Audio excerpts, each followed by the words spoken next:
예, 비하인드 뉴스 오늘 정치부 안지연 기자가 나와 있습니다. 안 기자, 첫 번째 키워드부터 볼까요? 네, 첫 번째 키워드 정호성의 안과 박입니다. 예, 정호성 전 청와대 부속비서관 오늘 출소를 했죠. 네, 그렇습니다. 오늘 새벽 만기 출소한 건데요. 공무상 비밀 누설 혐의로 1년 6개월간 형기를 마친 겁니다. 이 구치소를 나온 뒤에는 소회에 대해 잠깐 언급했는데요. 이 발언 직접 들어보시죠. 예. 지금 뒤돌아보면 여러 가지로 가슴 아픈 점이 많습니다. 지금 나오지만 감옥이 저 아닌지 바뀐지 모르겠습니다. 예, 바깥도 감옥이다. 이게 뭔가 의미심장해 보이는데 어떤 의미로 해석이 됩니까? 네, 정 전 비서관은 오늘 이런 말도 했습니다. 이 대통령을 모시는 막중한 책무를 맡아서 더 잘했어야 했다. 예. 이런 말을 한 건데요. 이 28살부터 꼬박 20년간 박근혜 전 대통령을 보좌해온 본인이 제대로 하지 못해서 이런 상황이 생겼다. 이런 마음의 부담을 감옥으로 표현한 것으로 해석됩니다. 아하, 예. 또 박 전 대통령 부담에 대한 이 부담일 수도 있고 또 국민들에 대한 부담일 수도 있는데 구체적인 것은 말을 아꼈습니다. 예, 바깥도 감옥이다 뭐 이렇게 이야기를 하긴 했지만 출소 후에 이제 또 활짝 웃는 모습도 뭐 보였다고 하죠. 네, 목격이 됐는데요. 바로 이 장면입니다. 예, 이 오늘 출소하고 난 이후 직후 모습인가 보군요. 네, 맞습니다. 이 취재진 앞에서는 담담하게 소회를 밝혔지만 인터뷰를 마치고 차를 타고 어디론가 떠났고 조금 가다가 한적한 곳에서 다시 멈췄다고 합니다. 차가. 그런데 그 자리에서 청와대에 같이 있었던 예. 이영선 또 윤전추 전 행정관을 만나서 활짝 웃었다고 합니다. 그렇군요. 그러니까 관심이 집중되는, 시선이 집중되는 곳을 살짝 피해서 이제 예전에 같이 일했던 사람들 만나서 활짝 웃었다. 이런 모습이 포착이 됐던 거군요. 네, 이 세 사람은 청와대에서 같이 있었던 인물이고 또 최순실과 연락책이었는데요. 사람들의 눈을 피해서 만난 겁니다. 그렇군요.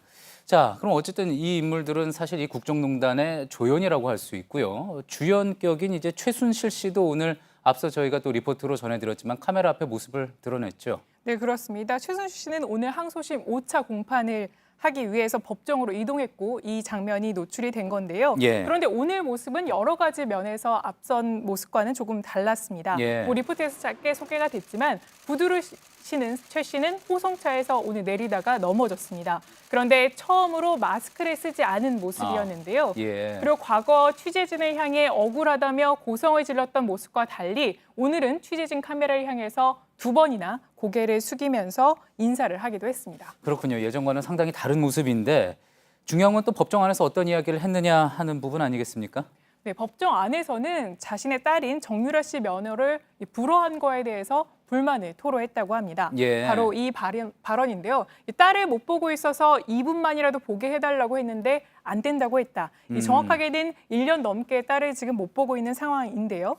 그 다음 말을 보시면 이 서울중앙지검장이죠. 이 윤석열이 고영태는 황제 재판을 받게 하면서 저한테는 너무 잔인하게 한다. 이러면서 불만을 토로하기도 했습니다. 예. 재판부에 들어갈 때 모습 앞서 화면으로 보면은 예전과는 많이 달라진 모습이긴 한데 재판장 안에서는 여전히 억울함을 표현하는 그런 일관된 또 모습이군요. 다음 키워드 볼까요? 네, 다음 키워드는 철새 진실 공방입니다. 예, 자유한국당 홍준표 당대표와 또 같은 당의 강길부 의원 이야기인가 보군요. 네, 그렇습니다. 먼저 발단이 된 건 이 바른정당 복당파죠. 이 강길부 자유한국당 의원입니다. 어제 홍준표 대표의 막말을 비판하면서 홍 대표 사퇴해야 된다 이렇게 기자회견을 했는데요. 그 이후에 두 사람은 어제부터 오늘까지 설전을 계속 이어가고 있습니다. 오늘 홍 대표의 발언은 먼저 한번 직접 들어보시죠. 예. 나가라고 해요. 아니 그거 본인이 한 달간 탈당을 협박을 했는데 더 이상 하지 말고 나가라고 했잖아요. 그러니까 본인이 결심해서 나가요. 그러니까 강길부 의원은 홍 대표한테 사퇴하라고 했는데 자신이 아니라 강길부 의원부터 나가라 이렇게 얘기를 한 건데요. 예. 이 홍 대표는 강길부 의원이 지방선거 공천 결과에 반발해서 그런 것이라고 주장하고 있습니다. 또 이미 강길부 의원이 여러 번 탈당과 복당을 반복했다면서 빨리 나가라고 오늘 재촉했습니다. 그렇군요. 그러니까 강길부 의원이 자유한국당에 오기 전에도 여러 번 당적을 바꿨고, 그러니까 이른바 철새니까 뭐 나가라 뭐 이런 주장인 건가요? 네, 그렇습니다. 그런데 강기부 의원도 여기에 바로 반박을 했습니다. 이 페이스북에 글을 올린 건데요. 이 홍준표 대표님께로 시작하는 글에서 직접 공천한 16번 당적 변경안 철새는 정리하셔야겠지요. 이렇게 글을 쓴 겁니다. 누굴 얘기하는 겁니까? 16번 당적 변경안 철새는? 이인재 충남지사 후보를 말하는 겁니다. 예. 네, 홍 대표는 철새 주장에 이 당적을 더 많이 바꾼 이 후보를 직접 공천하지 않았냐 이렇게 반박을 한 겁니다. 그렇군요.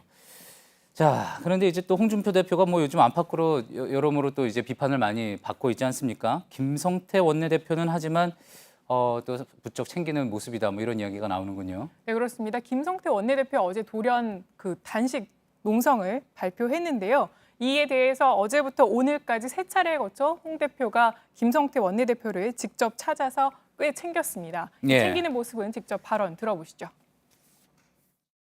노숙 할기가. 그래 해야. 근데 김 대표 일인데 내가 언제 집에 들어가겠나?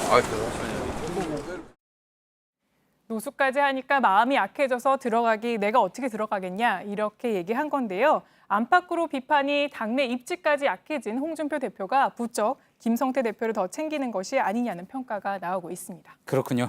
잘 들었습니다. 비하인드 뉴스 안지현 기자였습니다.